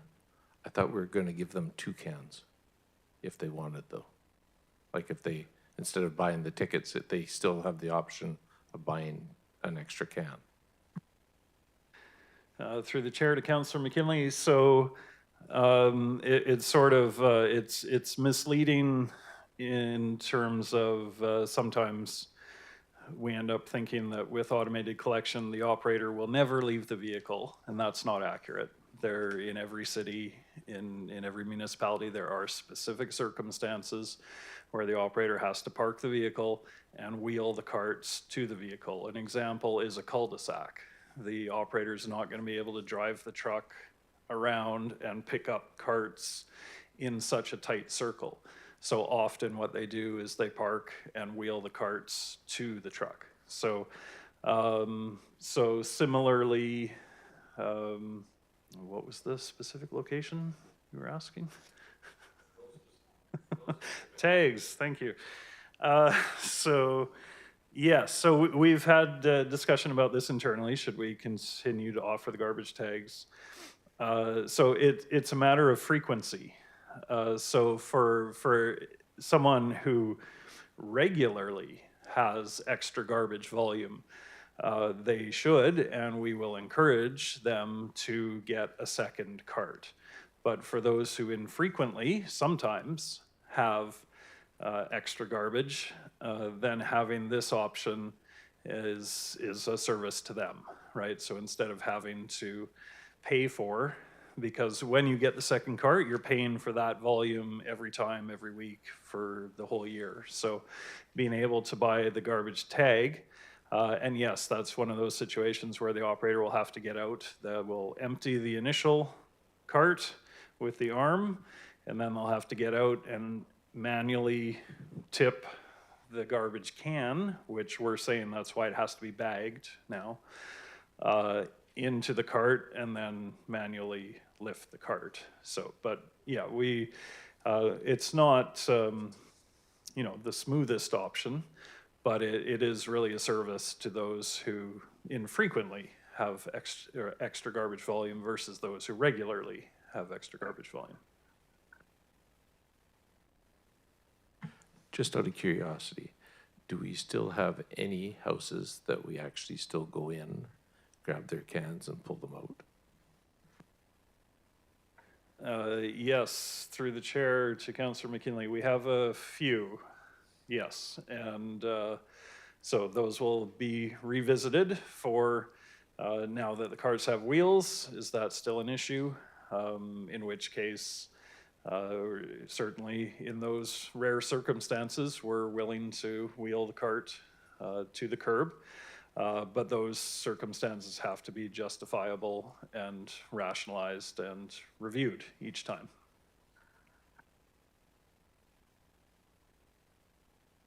Thank you. Are we saving time here, Mr. Murphy? And if so, what's that driver going to do when he's not doing this? Through the chair to Councillor Bruce. So yes, the expectation is that the route will take less time to complete. But we won't know until we see it in real practice and the operator gets used to it and becomes more efficient. At the same time, there's now a chance, because we're collecting yard waste in addition to kitchen scraps, that's a whole new volume that we haven't collected before.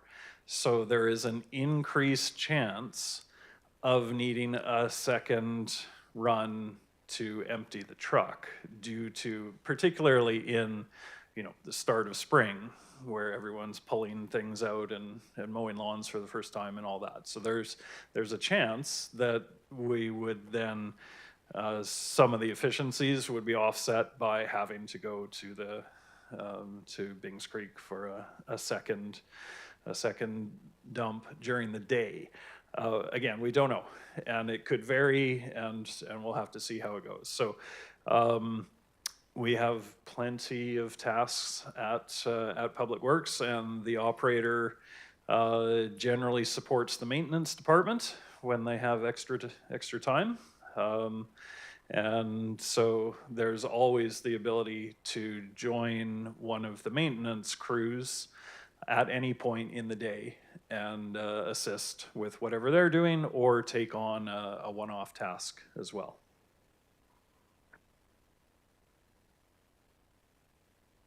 I have one question, and I know from one of my neighbors she's going to ask this question. What does she do with her green bin presently? Because that belonged to the city originally, and I'm sure this is a question that's going to come up.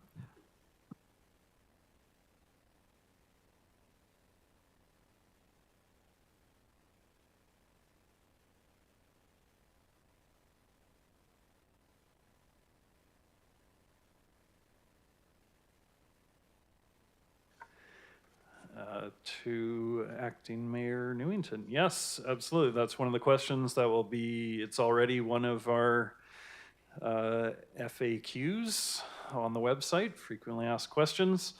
So the new carts have to be used, right? No one can use an old or a non-standard cart or the old garbage cans or any of those things. All we can offer is that residents can dispose or repurpose their existing bins in the manner of their choosing. Old waste collection bins can serve many purposes, such as storing refundable beverage containers or flexible plastics and other recycling materials. Could be used for collecting rainwater, for use with yard work, or storing animal food or equipment, etc.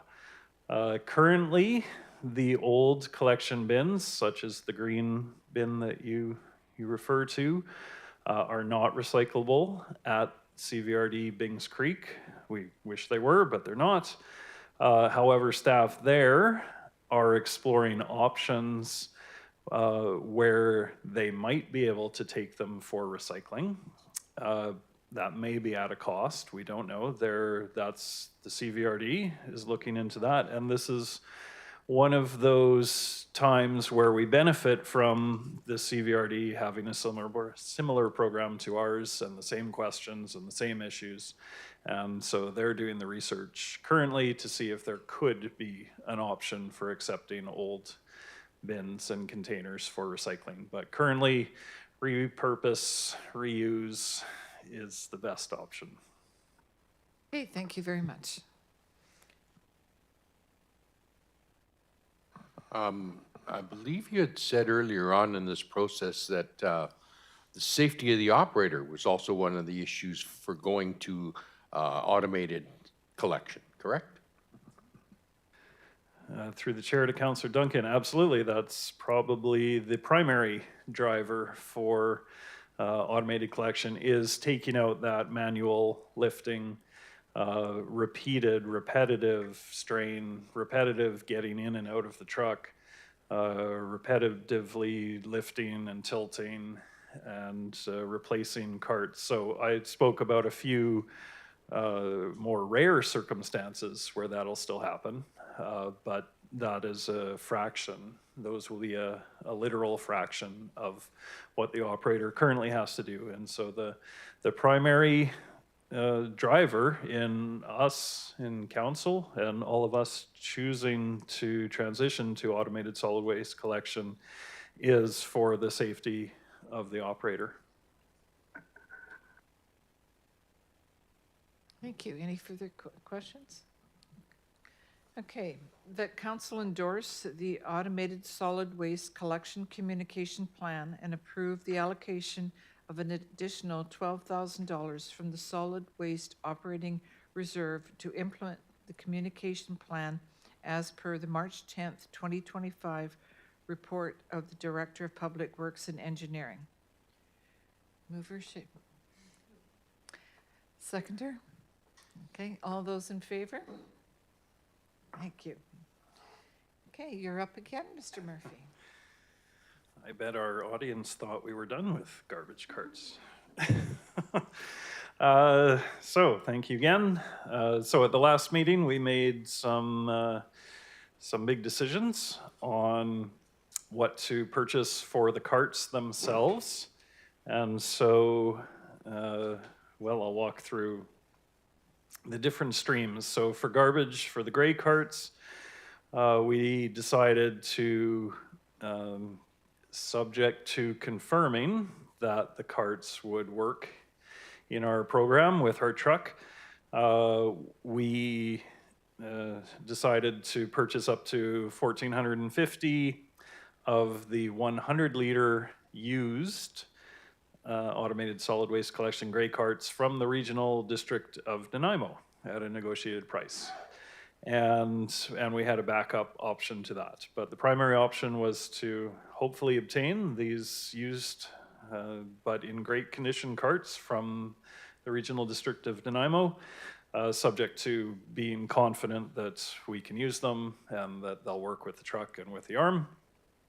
And so we collected the important parties, and so the operator and the operations manager, myself, CAO, and also a technician from the truck manufacturer, and we all work together and have confirmed with certainty that these carts will work with the arm.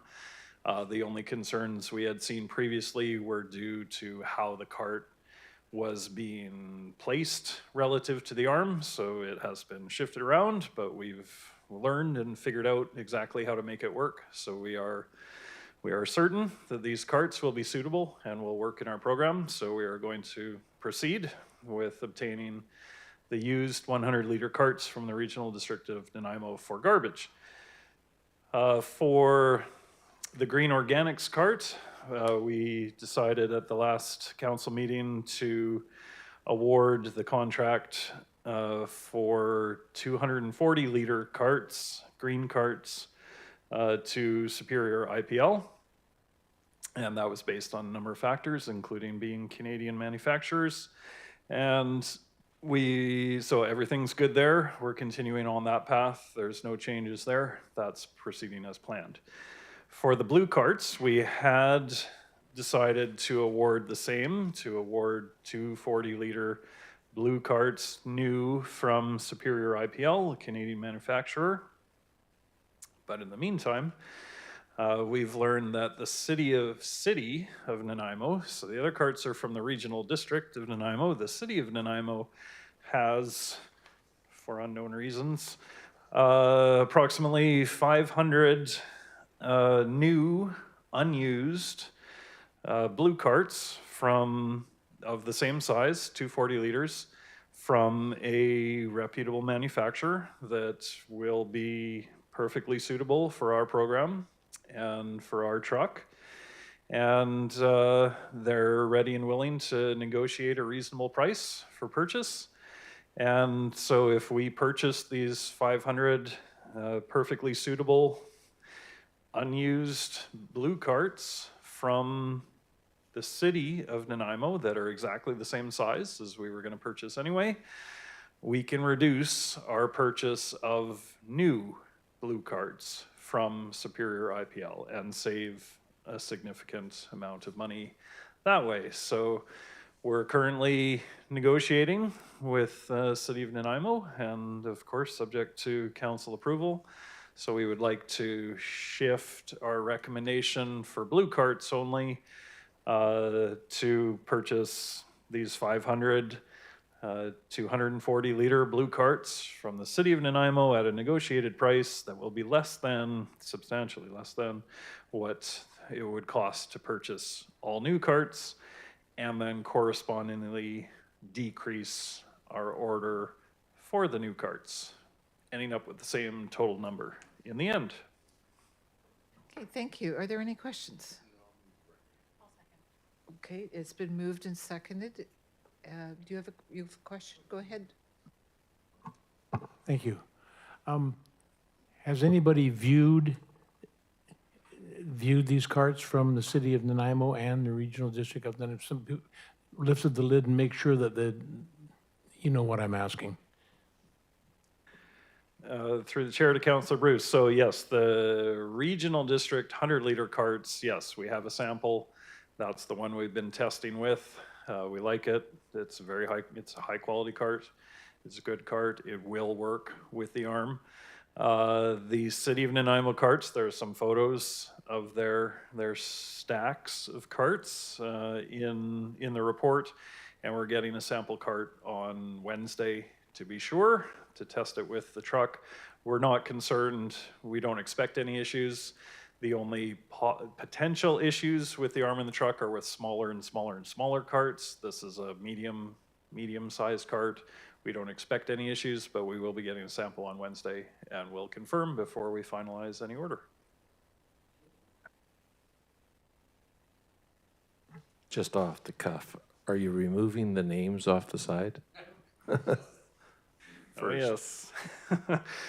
So through the chair to Councillor McKinley, yes, for both carts, we will be applying a sticker, a City of Duncan logo sticker, a very sticky sticker, over top the Regional District of Nanaimo logo, and then a separate, perfectly measured sticker over top the City of Nanaimo logo on those carts. And regarding the garbage containers, the ones we're getting from Nanaimo, so if the garbage doesn't get dumped all out, the citizen complains that his garbage didn't dump, he doesn't have to go back, correct? Yes, through the chair to Councillor McKinley. So yes, if we receive a complaint like that, our response, our feedback is we recommend using garbage bags. If you have any concern that your materials might stick or get stuck, we highly recommend using garbage bags. We run into similar issues today with the green bins. A few of them have materials stuck in the bottom and frozen if they're put out too early and overnight.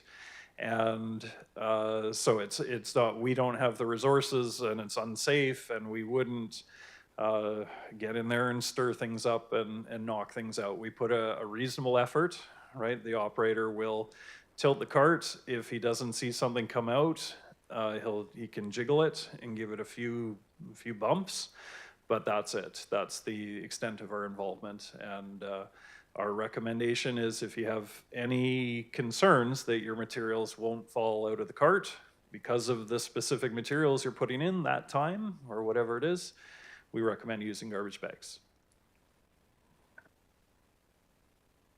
Any other questions? Okay, I'll read the. Sorry? Okay. The council directs staff, subject to successful negotiations, to purchase approximately 500 240-liter new or used automated solid waste collection blue carts from the City of Nanaimo at a negotiated price that will be reasonably less than the purchase price of a new similar cart, as outlined in the March 10th, 2025 report of the Director of Public Works and Engineering, and that the subject to the successful negotiations with the City of Nanaimo for the purchase of the solid waste collectible blue carts, council directs staff to correspondingly reduce the number of new 240-liter recycling carts to be ordered from Superior IPL. We have a mover and a seconder. All those in favor? Pass. Summary of building permits. None? Move to receive. All those in favor? Bylaw adoption. Who's doing this? That council adopts Service Officer Bylaw number 3255/2025, a bylaw to designate servicing officers for the City of Duncan. We have a mover and a seconder. All those in favor?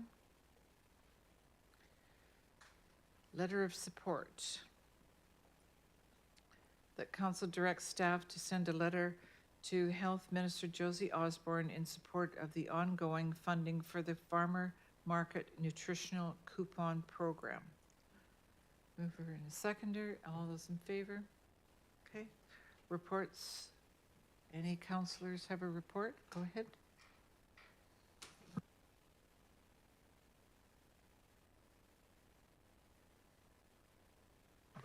Thank you.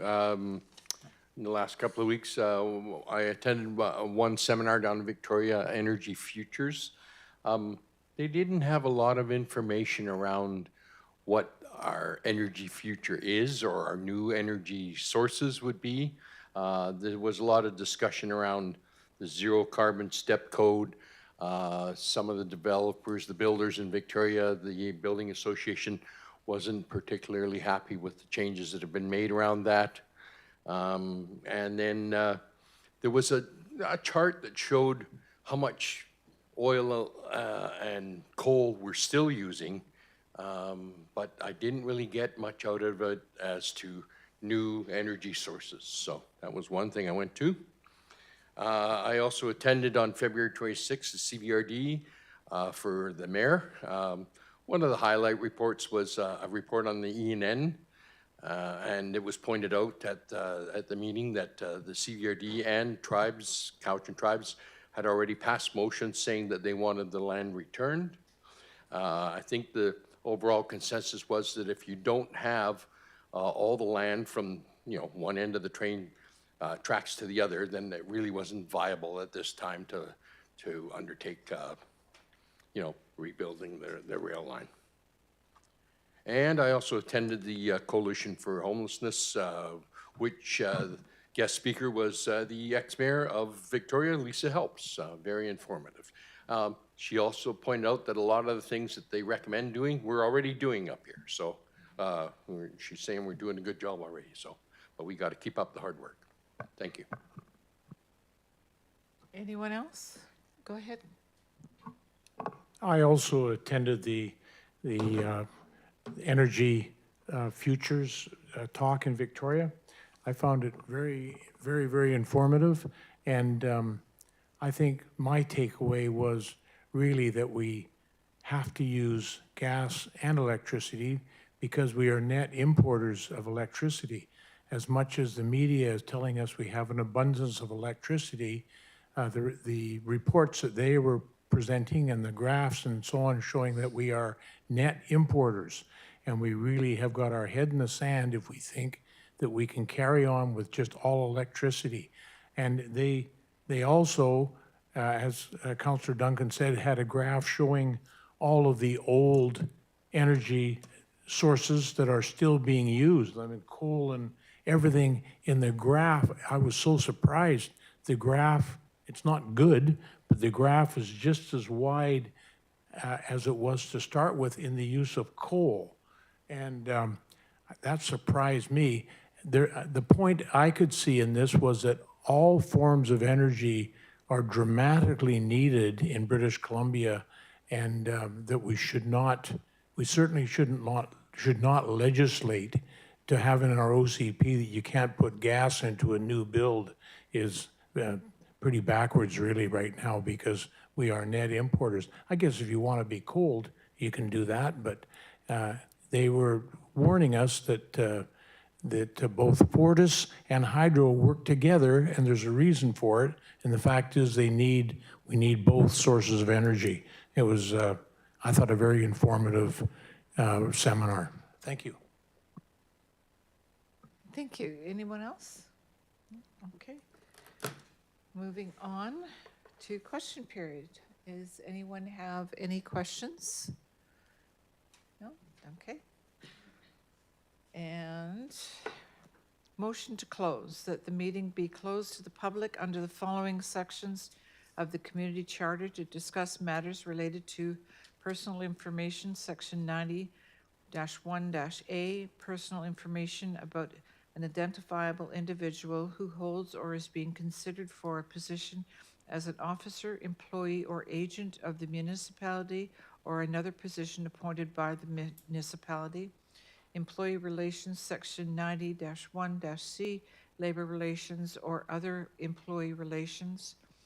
Disposition of lands, section 9-1-E, the acquisition and disposition or expropriation of land or improvements if the council considers that the reasonably be expected to harm the interests of the municipality, and negotiations, section 92-B, the consideration of information received and held in confidence relating to negotiations between municipality and the provincial government or federal government or both, or between a provincial government or the federal government or both and a third party. Wow. Okay, all those in favor? And that's moved.